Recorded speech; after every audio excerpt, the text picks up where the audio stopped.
Bezrat Hashem, les zohar d'aujourd'hui, Brachot 33a.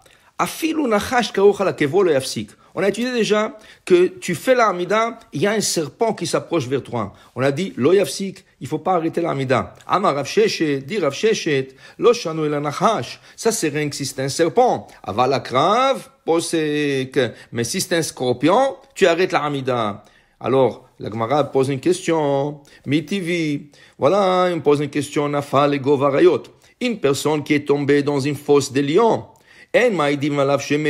Si tu n'as pas vu qu'est-ce qui t'arrive avec la personne, tu ne peux pas témoigner qu'il est mort. Qui c'est qui te dit qu'il est mort? Peut-être il va sortir vivant. Et on a trouvé plusieurs fois que des personnes qui sont tombées dans la fosse des lions sont sorties vivants. Daniel, le prophète Daniel, le roi de Babylone lui a fait rentrer dans la fosse des lions et il est sorti vivant. Or Haïm Akadosh, Rabbi Haïm Ben Attar, le roi du Maroc, il lui a commandé une bague pour le fiançailles de sa fille et comme il était un bijoutier et il faisait des choses à la main, il faisait des choses très spéciales et le roi Haïm Akadosh a refusé en lui disant que Sa Majesté, il travaille rien que pour avoir du pain et du lait pour sa famille. Dès que le premier client il rentre, il achète n'importe quoi, il a assez pour acheter du pain, il ferme le magasin. Alors le roi il lui a dit, gare à toi, si tu prépares pas, le mariage est dans 3 mois. Ils sont revenus et le roi Haïm Kadosh effectivement n'a pas préparé la bague.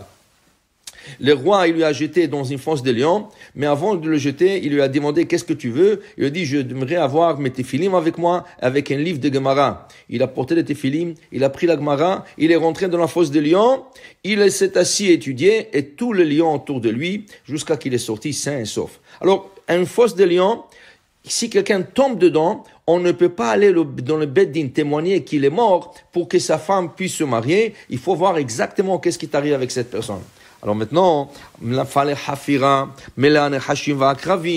est tombé dans un puits plein de serpents et de scorpions. On peut déjà témoigner qu'il est mort. Qu'est-ce que tu vois? Que même un trou plein de serpents, c'est sûr qu'ils l'ont mordu, c'est sûr qu'il est mort, et tu peux témoigner sur lui qu'il est mort, et sa femme peut se marier. Alors tu viens de dire qu'il y a une différence entre un serpent et un scorpion.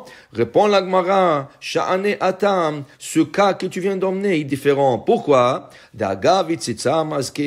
Parce que quand il est tombé dans le trou, il a piétiné, il a écrasé le serpent. Une fois que tu commences à écraser et toucher le serpent, c'est sûr qu'il va te mordre. Mais si tu fais ta amida et c'est lui qui vient vers toi, c'est pas sûr qu'il va te mordre. Dit la Gemara, Tanu Rabbanan, Chachamim nous enseigne, Maaseh be'echad, be'ankom echad. Il y avait un endroit, Shaya bo Arod. Il y avait ce serpent dangereux qu'on appelait à cette époque du Talmud Arod. C'est un serpent qui n'existe plus dans le monde. Vayamazik et aberiot. Et ce Arod faisait mal à toutes ces personnes qui passaient à côté de lui. Baou ve'odiou, les Rabbi Chana ben Dossa. Ils sont venus à Rabbi Chana ben Dossa et ils lui ont dit, écoute Rabbi, il y a plein de gens qui passent par cet endroit, ils savent pas, et ce Arod, il sort, il leur mord et il leur tue. Amar lahem, le Rabbi Chana ben Dossa, il leur a dit, Ar'ouli et choro. Montrez-moi le trou où se trouve ce Arod. Ils sont partis, ils lui ont montré le trou. Natan akevo al peachor. Qu'est-ce qu'il a fait Rabbi Chana de ça? Il a mis son pied, il a mis son talon dans le trou. Yatsa v'nshacho. Alors le Arod automatiquement est sorti, il a mordu Rabbi Chana de ça. Mais qu'est-ce qui est arrivé, dit la Gemara? Umet oto Arod. C'est le serpent qui est mort.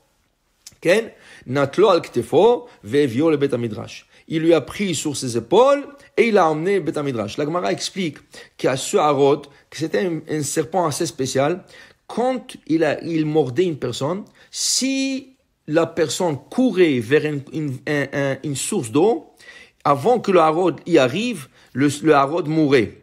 Et quand le Arod lui dévançait, lui il est parti à la source d'eau, et lui il est parti là-bas, il s'est trompé dans l'eau, avant que la personne arrive, c'est la personne qui mourait. La Gemara explique qu'il y avait un miracle, que sous le talon de Rabbi Chana ben Dossa, s'est créé comme une source d'eau, et c'est le Arod qui est mort.